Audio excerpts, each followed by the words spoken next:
죄인들이 돌아온 것이 아니라 자기 죄를 깨닫는 자들은 세례 요한의 교훈을 듣고 자기 죄를 깨닫는 자들은 영적으로 보니까 내가 창기의 자리에 있었고 세리와 같은 그런 죄인의 자리에 서 있구나 하는 사실을 깨달았던 분들이 바로 세례 요한의 교훈을 듣고 함께 있는 것이고, 오늘날도 여러분들이 그 도를 듣고 우리가 지금 형벌받은 자리에 있구나, 심판받은 자리에 있구나, 죄삭시 사망이라는 말씀대로 우리 속사람이 죽은 자 가운데 있구나, 이 사실을 발견해 된 것이 아직 우리가 의인이 되지 못해서 이 사실을 깨닫는 것이 바로 첫 번째 상 받을 수 있는 조건이 시작된다는 것을 분명하게 믿으시기 바랍니다. 네. 확실하게 의의 도를 따라서 순종하는 제자로 돌아가시길 원하시는 거 맞죠? 네? 반드시 이 일을 따라서 이 의를 굳게 붙잡고 지키지 못하면 형벌받은 자리에 있을 수밖에 없습니다. 그 형벌을 가리켜서 여러 많은 재앙으로 이렇게 비유를 하셨고요. 결국 지옥의 판결을 받게 된다는 것을 본문에서 이렇게 여러 번 말씀하셨습니다.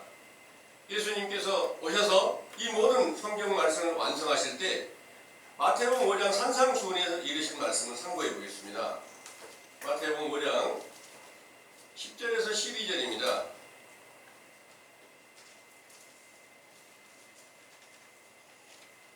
의를 위하여 핍박을 받은 자는 복이 있나니 천국이 저희 것이니라.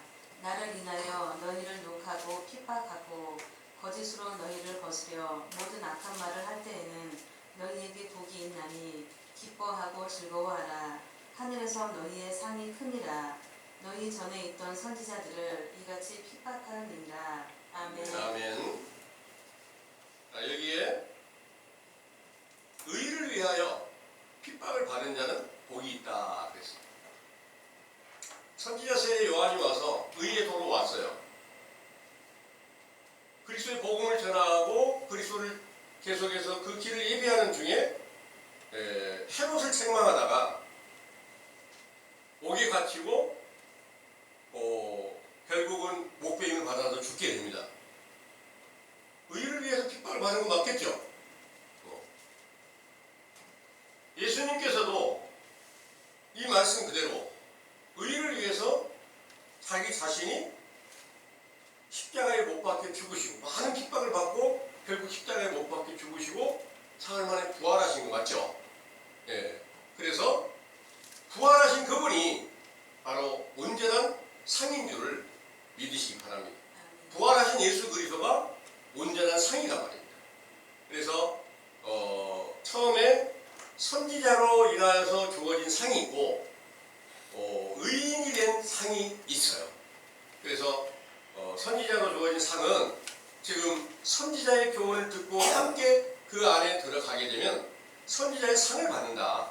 그리고 그리스도의 의에 이르게 되면 의인의 상을 받게 된다. 이렇게 말씀하신 내용이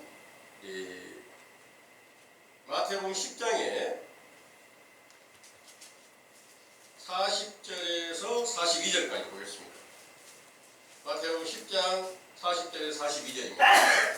너희를 영접하는 자는 나를 영접하는 것이요 나를 영접하는 자는 나 보내신 이를 영접하는 것이니라.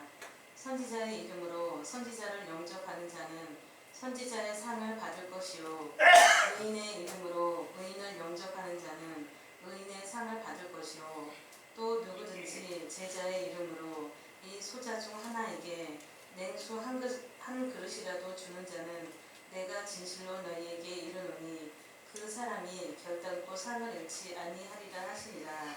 아멘. 여기에 40절의 말씀이 너희를 영접하는 자는 나를 영접하는 것이고, 그래서 너희가 누굴까요? 제자들이 너희예요. 그럼 제자들을 영접하면 나를 영접하는 거다. 그리고 나를 영접하는 자는 아버지를 영접하는 거다, 이렇게 말씀하신 겁니다. 그리고 나서 41절에 선지자의 이름으로 선지자를 영접하는 자는 선지자의 상을 받을 것이요 그랬어요. 이 선지자의 상이 어떻게 왔어요? 선지자를 영접했어요. 그럼 여러분들도 참 하나님의 권행을 받은 선지자의 교훈을 듣고 계시니까 그걸 믿으니까 여러분들도 선지자의 상을 받은 거예요. 선지자로부터 주어진 그 말씀으로 여러분들이 첫 번째 상을 받은 것은 어떤 것이냐? 속사람이 산영에 속해서 깨어나는, 죽은 자 가운데서 깨어나는 과정, 산영에 이르게 되었다는 것을 믿으시기 바랍니다. 그리고 의인의 상이라는 것은 모든 죄가 깨끗이 깨지고 완전히 의로, 완전한 의로, 그러니까 이삭과 같이 약속의 아들이 되는 그런 성령 충만을 받은 제자들이 다 의인의 상을 받은 줄을 믿으시기 바랍니다. 그 첫 번째, 물로 나서 성령으로 거듭나면 첫 번에는 선지자의 상을 받는 거고, 거듭났을 때 의인의 상을 받는 줄을 믿으시기 바랍니다. 네. 여기서 42절에 본문의 말씀과 똑같은 말씀이 있는데, 누구든지 제자의 이름으로 이 소자 중 하나에게 냉수 한 그릇이라도 주는 자는 내가 진실로 너에게 이르노니 그 사람이 결단코 상을 잃지 아니하리라 하시니라 그랬습니다. 여기서는 아까는 물 한 그릇을 주면 그랬어요. 그런데 여기서는 냉수 한 그릇을 주면 이렇게 말씀이 되어 있어요. 물과 냉수가 어떻게 다를까요? 물은 끓이면 끓는 물이 되고요. 그냥 샘물이 솟아나면 그게 냉수가 되는 거예요. 그러면 그 이 냉수는 어디서부터 얻을 수 있을까요? 실제로 제자들한테 물 한 그릇 갖다 주고 냉수 한 그릇 준다고 그게 하나님께서 주시는 상을 받고 하나님께서 주시는 모든 복을 함께 받을 수 있을까요? 이런 건 아니에요. 반드시 이 물은 영적인 물이지 실제로 물이나 어떤 음식이나 이런 것들이 말하는 게 아닙니다. 영적인 물을 예수님께서 사마리아 여인을 만나서 사마리아 여인이 야곱의 우물을 기르려 할 때 예수님이 그 여인에게 나에게 물 좀 달라 이렇게 했을 때 내가 지금 물을 기를 수가 너무 물이 깊어서 기를 수가 없고 물을 가지고 있지 않기 때문에 드릴 수가 없습니다. 이렇게 말했을 때 네가 만약 내가 누군 줄 알았다면 나에게 물을 구하였을 터인데 그러니까 당신 누군데요? 이렇게 말하니까 내가 주는 물을 먹는 자는 영원히 목마르지 않는다 이렇게 말씀하셨어요. 그때 이제 사마리아 여인이 듣고 그 예수님께서 전하는 말씀을 따라서 순종하고 당연히 제자가 되고 그도 상을 받을 수 있는 길까지 함께 갔겠죠. 그럼 물은 어디서 나요?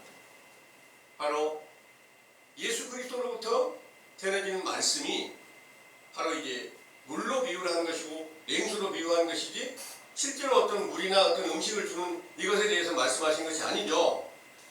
그런데 본문에서는 그랬어요.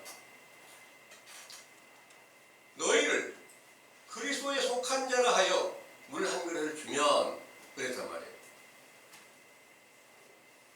그리스도를 모르는 사람들이 복음이 없는 사람들이 제자들에게 물을 줄 수 있는 사람이 있을까요?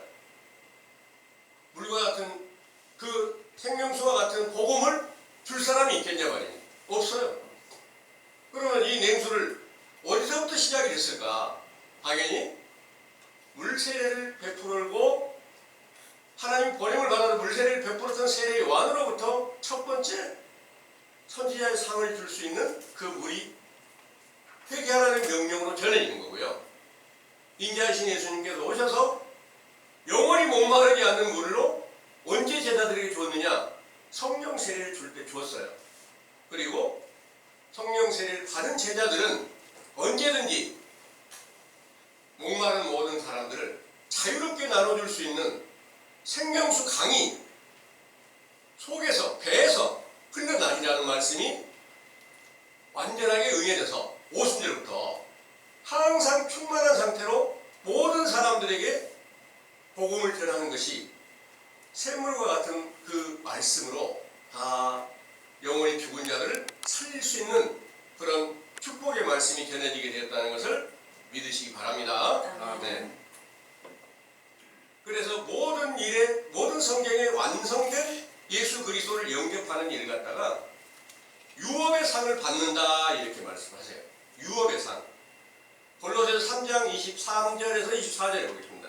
골로새서 3장 23절에서 24절이요.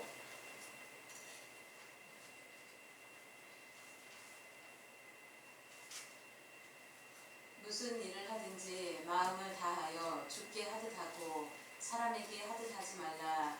이는 유업의 상을 주께 받을 줄